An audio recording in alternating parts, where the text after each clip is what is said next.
नमस्कार। कभी सोचा है कि हजारों साल पहले के भारत की कहानियां हम तक पहुंची कैसे? मतलब एक ऐसा समय जब ना कोई कैमरा था ना कोई स्मार्टफोन। तो आज हम सब मिलकर इतिहास के जासूस बनने वाले हैं। हम उन सुरागों की पड़ताल करेंगे जिनकी मदद से इतिहासकार अतीत के पन्नों को पढ़ पाते हैं। चलिए इस दिलचस्प सफर पर निकलते हैं। जरा सोचिए कि हम टाइम में पीछे चले गए हैं। कोई टेक्नोलॉजी नहीं, कोई फोटो नहीं, कोई रिकॉर्डिंग नहीं।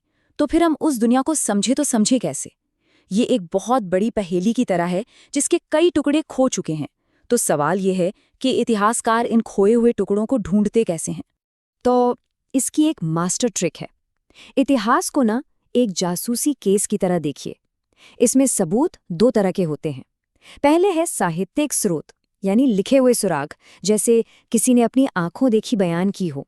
और दूसरे हैं पुरातात्विक स्रोत, यानी वो चीजें जो हमें खुदाई में मिलती हैं। जब इन दोनों को साथ में जोड़ा जाता है तब जाकर अतीत की एक पूरी तस्वीर सामने आती है। तो चलिए पहले तरह के सबूतों को करीब से देखते हैं। साहित्यिक स्रोत, ये असल में उस जमाने के लोगों की आवाजें हैं जो किताबों, ग्रंथों और लेखों की शक्ल में हम तक पहुंची हैं। अच्छा, तो ये जो लिखे हुए सुराग हैं ये कई तरह के हैं। एक तो है वेद और पुराण जैसे धार्मिक ग्रंथ, जिनसे हमें उस समय की पूजा पाठ और मान्यताओं के बारे में पता चलता है। फिर है धर्मनिरपेक्ष साहित्य, जैसे कालिदास की रचनाएं, जिनमें हमें उस दौर की कहानियां मिलती हैं।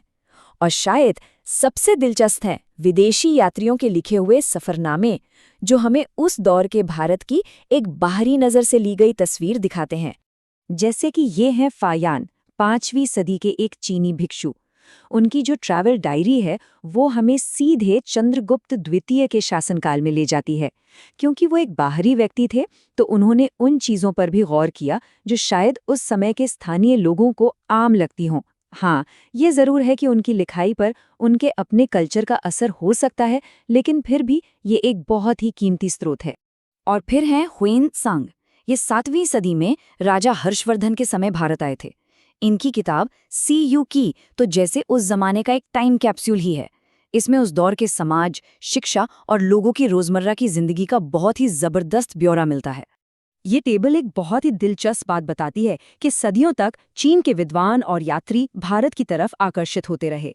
फायान से लेकर आयत सिंह तक इन सब के लिखे हुए रिकॉर्ड हमें समय के साथ बदलते भारत की एक अनोखी झलक देते हैं। इनसे ये भी पता चलता है कि भारत उस वक्त भी बाकी दुनिया से कितना जुड़ा हुआ था। चलिए अब बात करते हैं दूसरे तरह के सबूतों की। पुरातात्विक स्रोत, ये वो चीजें हैं जो हजारों साल बाद भी हमारे सामने मौजूद है। ये वो लम्हा है जब पत्थर, धातु और मिट्टी बोलना शुरू करते हैं और अपने समय की कहानी सुनाते हैं। और ये मुमकिन हो पाता है अभिलेख शास्त्र, यानी एपिग्राफी से। ये चट्टानों, खंभों और तांबे की प्लेटों पर खोदे हुए लेखों को पढ़ने का विज्ञान है। सोचिए, ये एक तरह से उस जमाने के राजाओं के सीधे संदेश हैं जो हमेशा के लिए पत्थर पर लिख दिए गए। अब इस कमाल के उदाहरण को देखिए, इलाहाबाद का स्तंभ। सम्राट समुद्रगुप्त के दरबारी कवि ने इसे लिखा था। ये एक तरह से पत्थर पर उकेरा गया एक शाही विज्ञापन है, जिसमें उनकी जीतों और उनके चरित्र का बखान है। हाँ, जाहिर है, काफी तारीफों के साथ।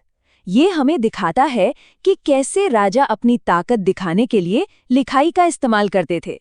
हमारा अगला सुराग है मुद्रा शास्त्र, यानी सिक्कों का अध्ययन। देखिए, सिक्के सिर्फ पैसे नहीं होते, ये इतिहास के छोटे छोटे कैप्सूल्स हैं। ये हमें बताते हैं कि कोई साम्राज्य कितना अमीर था, उसका राज कहाँ तक फैला था और उस दौर की कला कैसी थी। ये सिक्के सिर्फ धातु के टुकड़े नहीं हैं, ये तो शासकों की तस्वीर वाले छोटे छोटे होर्डिंग्स की तरह हैं जो लोगों को याद दिलाते थे कि राजा कौन है।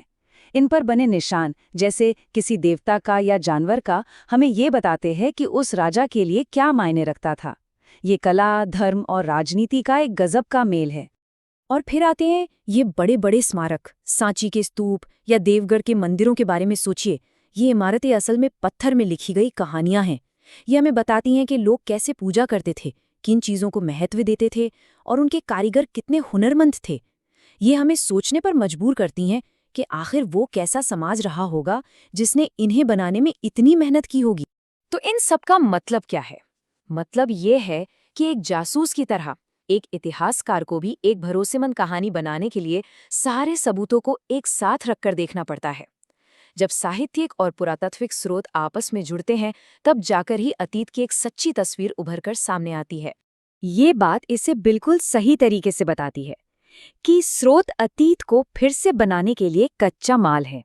मतलब, अगर कोई पुराना लेख कहता है कि एक राजा बहुत महान था, तो उस बात को उन सिक्कों से मिलाना पड़ता है जो दिखाते हैं कि उसका साम्राज्य अमीर था, या उन खंडरों से जो दिखाते हैं कि उसने वाकई में बड़े शहर बनाए थे।